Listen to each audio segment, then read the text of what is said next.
iPod Nano 爆炸，肉跟舊一命。iPod Nano 機仔細細，但爆起嚟唔係講笑㗎，睇下網友示範就知啦。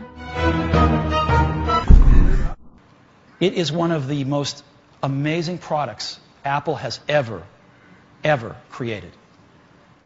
第一代喺5年前一推出好威㗎，點諗到用下會爆炸呢？最近香港又有一單。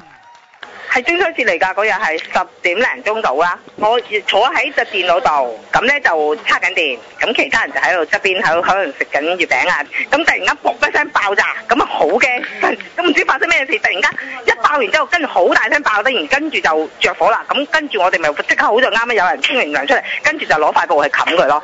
其實世界各地發生過多宗 iPod Nano 爆炸意外，有人搞到幾乎火燭，仲有人燒傷添。不過蘋果到舊年年尾至肯承認第一代 iPod Nano 電池有問題，專家建議市民最好盡快揾蘋果換個舊電池啦。